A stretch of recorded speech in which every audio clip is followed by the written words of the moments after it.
Washington ডিসির একটি হোটেলে বিকট শব্দের পর সরিয়ে নেওয়া হলো ডোনাল্ড ট্রাম্পকে। শান্তি আলোচনার মধ্যে ইরানে আবারও হামলার হুমকি। লেবাননে হিজবুল্লাহর লক্ষ্যবস্তুতে তীব্র হামলা চালানোর নির্দেশ নেতানিয়াহুর। পাল্টাপাল্টি হামলায় চরম ঝুঁকির মুখে চলমান যুদ্ধবিরতি। যুক্তরাষ্ট্রের 2 বাংলাদেশি শিক্ষার্থী হত্যার অভিযোগে আটক হিশাম সালেহকে হাজির করা হয়েছে আদালতে। প্রথম ডিগ্রি হত্যার অভিযোগ।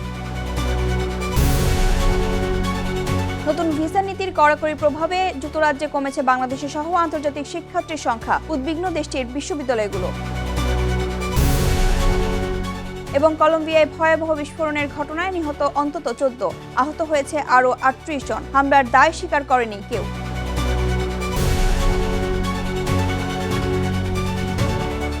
বিশ্বজুড়ে ঘটে যাওয়া দিনের গুরুত্বপূর্ণ ঘটনাবলী নিয়ে আরটিভি নিয়মিত আয়োজন সারাদিনের বিশ্বে আপনাদের সঙ্গে আছে আমি আমরিন ইভা।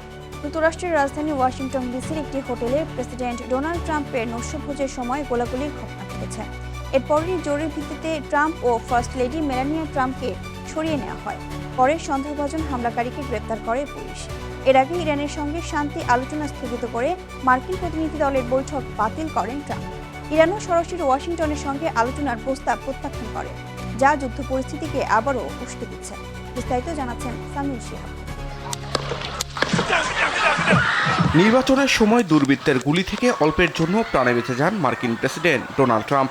এরপর আরও একবার তাকে হত্যার চেষ্টা করে আততায়ী। সবশেষ শনিবার রাতে ওয়াশিংটন হিলটন হোটেলে ট্রাম্পের নৈশভোজের সময় আবারও গোলাগুলির ঘটনা ঘটে। তবে এর লক্ষ্য ডোনাল্ড ট্রাম্প ছিলেন কিনা তা নিশ্চিত না হওয়া গেলেও হঠাৎ শব্দ পেয়ে ঘটনাস্থল থেকে সরিয়ে নেওয়া হয় প্রেসিডেন্ট ও ফার্স্ট লেডি মেলানিয়া ট্রাম্পকে। পরে বিবিসির খবরে এক নিরাপত্তা কর্মীর বরাতে জানানো হয় 7 থেকে 8টি গুলি ছুড়ে বন্দুকধারী সন্দেহভাজনকে হেফাজতে নেওয়া হয়েছে বলেও জানান ট্রাম্প।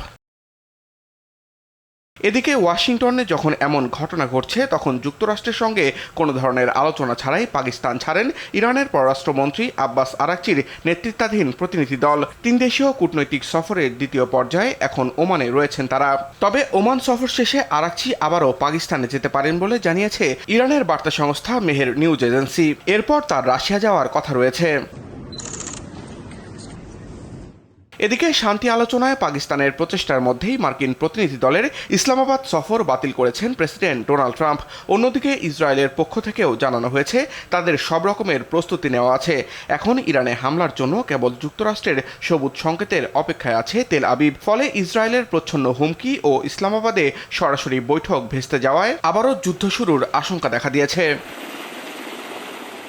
এরই মধ্যে আরব সাগরে ইরানের আরেকটি জ্বালানিবাহী জাহাজ আটক করেছে মার্কিন সামরিক বাহিনী। সামাজিক মাধ্যম এক্সে সেন্টকম জানায় ইরানের ছায়াবহরের ওই জাহাজটি বিদেশি বাজারে বিক্রির জন্য কয়েকশো কোটি ডলার মূল্যের জ্বালানি, তেল ও গ্যাসজাত পণ্য বহন করছিল।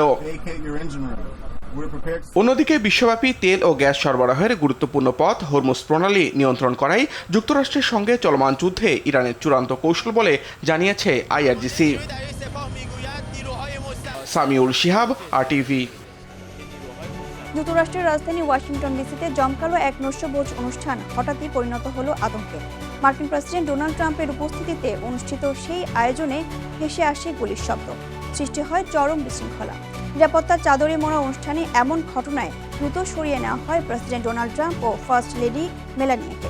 তবে শেষ পর্যন্ত তারা দুজন সহ উপস্থিত সবাই অক্ষত আছেন বলে নিশ্চিত করেছে সংশ্লিষ্ট কর্তৃপক্ষ। এই ঘটনার পর প্রেসিডেন্ট হিসেবে দায়িত্ব পালন করাকে বিপজ্জনক পেশা বলে মন্তব্য করেছেন ডোনাল্ড ট্রাম্প। এই হামলার বিষয়ে কিছুটা উদ্বিগ্ন হলেও একে খুব বেশি প্রশ্রয় দিতে চায় না বলেও উল্লেখ করেন ট্রাম্প। আরও জানাচ্ছেন ইমতিয়াজ আহমেদ। স্থানীয় সময় শনিবার রাত ছিল জমকালো আয়োজন আর সাজানো এক মঞ্চ। হাজারের বেশি নামি দামি অতিথি, মধ্যমণি মার্কিন প্রেসিডেন্ট ডোনাল্ড ট্রাম্প, সঙ্গে ছিলেন ফার্স্ট লেডি মেলানিয়া ট্রাম্পও। রাজধানী ওয়াশিংটনের হিলটন হোটেলে বিভিন্ন সংবাদ মাধ্যমের হোয়াইট হাউস সংবাদদাতাদের জন্য আয়োজন করা হয় বার্ষিক এক নৈশভোজ। এতেই অংশ নেন ট্রাম্প ও মেলানিয়া। এমনই এক আয়োজনে হঠাৎ ছন্দপতন। রাষ্ট্রপ্রধানের উপস্থিতিতে সর্বোচ্চ নিরাপত্তা নিশ্চিত করা একটি আয়োজনে বিকট শব্দ, হট্টগোল আর বিশৃঙ্খলার মধ্যে প্রাণ বাঁচাতে টেবিলের নিচে মাথা গুঁজে দিল অতিথিরা। দ্রুতই মঞ্চ থেকে সরিয়ে নেওয়া হয় প্রেসিডেন্ট ও ফার্স্ট লেডিকে। ঘটনাস্থলে দায়িত্ব পালন করা এক নিরাপত্তা কর্মকর্তার বরাতে বিবিসি বলছে, ঘটনাস্থলে 7 থেকে 8টি গুলির শব্দ শোনা গেছে। মার্কিন সিক্রেট সার্ভিস জানায়, ঘটনাস্থল থেকে একজন সন্দেহভাজনকে হেফাজতে নেওয়া হয়েছে। প্রেসিডেন্ট ট্রাম্প নিজেও সামাজিক মাধ্যম ট্রুথ সোশ্যালে দেওয়া পোস্টে বিষয়টি নিশ্চিত করেন। জানান, তিনি ও মেলানিয়া ভাইস প্রেসিডেন্ট সহ মন্ত্রিসভার সবাই অক্ষত আছেন।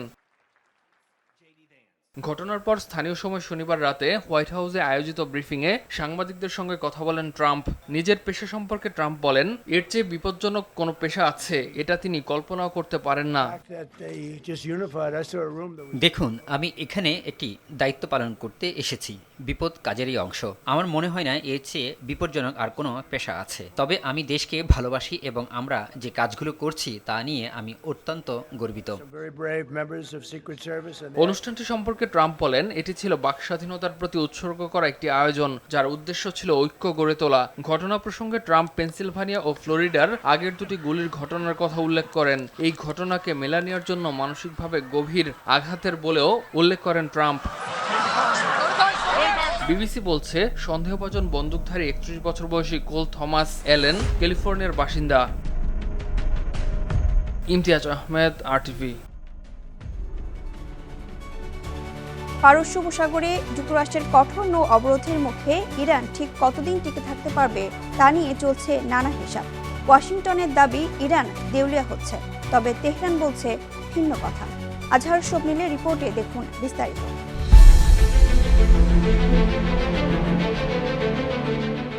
ইরানের বন্দরগুলোতে গত 13 এপ্রিল থেকে নৌ অবরোধ শুরু করে যুক্তরাষ্ট্র। ফলে দেশটির তেল রপ্তানি বড় বাধার মুখে পড়েছে। মার্কিন প্রেসিডেন্ট ডোনাল্ড ট্রাম্পের দাবি, প্রতিদিন $50 কোটি বেশি লোকসান দিচ্ছে ইরান। এমনকি দেশটির সামরিক বাহিনীর সদস্যদের বেতন পাচ্ছে না বলেও দাবি তার। তবে বাস্তব চিত্র কিছুটা ভিন্ন। অবরোধের প্রতিক্রিয়ায় ইরান হরমুজ প্রণালী বন্ধ করে দেয়ায় বিশ্ববাজারে জ্বালানি তেলের দাম এখন আকাশচুম্বী। পরিসংখ্যান বলছে, গত এক মাসে তেলের দাম বাড়ায় ইরানের আয় উল্টো 40% বেড়েছে। অবরোধ শুরুর আগে ইরান মাসে $350 কোটি আয় করত, যা এখন প্রায় $50 কোটি ঠেকেছে। তাই ট্রাম্পের দাবি নিয়ে প্রশ্ন তুলছেন অনেক বিশ্লেষক। বিশ্লেষকরা বলছেন, সাগরে ইরানের প্রায় 17 কোটি ব্যারেল তেল আগে থেকেই মজুদ আছে। এই তেল বিক্রি করে আগামী আগস্ট মাস পর্যন্ত নির্বিঘ্নে রাষ্ট্র চালনা করতে পারবে তেহরান। এছাড়া হরমুজ প্রণালী দিয়ে চলাচল করা জাহাজ থেকে টোল আদায় করেও নতুন রাজস্ব পাচ্ছে তারা। সামরিকভাবেও ইরান বেশ সতর্ক। দেশটি শুধু হামলার মধ্যে সীমাবদ্ধ থাকেনি। মধ্যপ্রাচ্যে মার্কিন মিত্রদের উপর ক্রমাগত হুমকি যুক্তরাষ্ট্রের উপর আন্তর্জাতিক চাপ বাড়াচ্ছে। যুক্তরাষ্ট্রের ভেতর থেকেও চাপ আসছে ট্রাম্পের উপর। কংগ্রেসের অনুমতি ছাড়া সামরিক অভিযান চালানোর সময়সীমা ফুরিয়ে আসছে 1 মে। ফলে দীর্ঘমেয়াদে এই অবরোধ ধরে রাখা ওয়াশিংটনের জন্য বড় চ্যালেঞ্জ হতে পারে। অন্যদিকে সামনে মধ্যবর্তী নির্বাচন। জীবনযাত্রার ব্যয় বেড়ে যাওয়ায় যুদ্ধ নিয়ে চরম অসন্তোষ সাধারণ মার্কিনীরা। ফলে ট্রাম্পের জনসমর্থনেও টান পড়ছে, যা হোয়াইট হাউসের জন্য বড় দুশ্চিন্তার কারণ। এদিকে চীন সাফ জানিয়ে দিয়েছে, ইরানের সঙ্গে তাদের বাণিজ্য ব্যাহত হওয়া তারা মেনে নেবে না। ফলে বেজিংয়ের সঙ্গে সম্পর্ক টানাপোড়েন এড়াতে যুক্তরাষ্ট্রকে হয়তো শেষ পর্যন্ত পিছু হটতে পারে।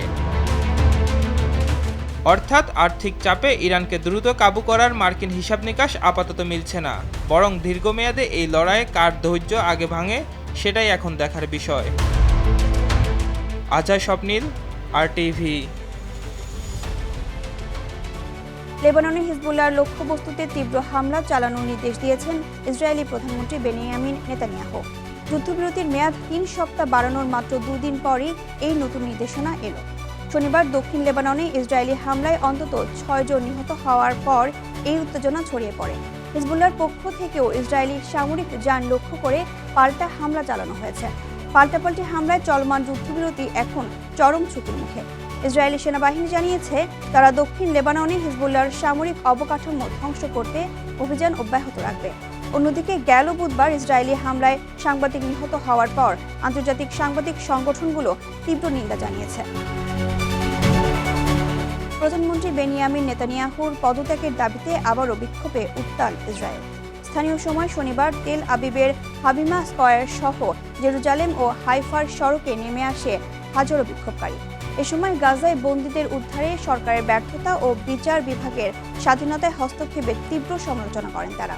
একই সঙ্গে প্রতিবাদকারীরা যুক্তরাষ্ট্র ও ইরানের মধ্যে প্রস্তাবিত শান্তি আলোচনা ভেস্তে যাওয়ার শঙ্কা জানান। দুর্নীতির বিরুদ্ধে সোচ্চার বিভিন্ন সংগঠন এই কর্মসূচির আয়োজন করে। তবে রাজনৈতিক প্রতিহিংসার অজুহাতে তদন্ত কমিশন গঠনে এখনও অনড় রয়েছেন নেতানিয়াহু।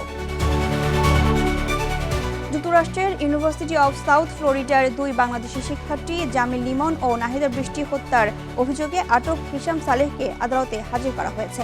স্থানীয় ট্যাম্পর আদালতে তাকে হাতকড়া ও সুরক্ষামূলক পোশাকে দেখা যায়। তার বিরুদ্ধে 2টি প্রথম ডিগ্রির হত্যার অভিযোগ আনা হয়েছে। তিনি এখন পুলিশ হেফাজতে রয়েছেন বলে নিশ্চিত করেছে প্রশাসন। হিশাম সালেহের বিরুদ্ধে মানসিক সমস্যার অভিযোগ আছে। এছাড়া তার বিরুদ্ধে একটি সুরক্ষা আদেশও জারি হয়েছিল বলে জানিয়েছে পুলিশ। এর আগে নিখোঁজ শিক্ষার্থী জামিল লিমনের মরদেহ শুক্রবার হাওয়ার্ড ফ্রাঙ্কল্যান্ড ব্রিজ থেকে উদ্ধার করা হয়েছে। অপর শিক্ষার্থী নাহিদা বৃষ্টি এখনও নিখোঁজ রয়েছেন।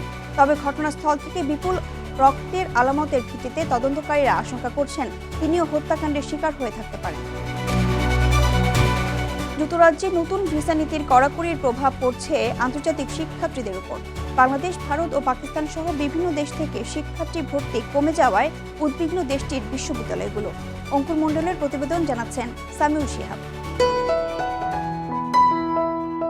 সাম্প্রতিক এক জরিপে দেখা গেছে 2026 সালের জানুয়ারিতে যুক্তরাজ্যের বিশ্ববিদ্যালয়গুলোতে আন্তর্জাতিক শিক্ষার্থী ভর্তি কমেছে প্রায় 70%। একই সময়ে মোট ভর্তিও কমেছে প্রায় 31%।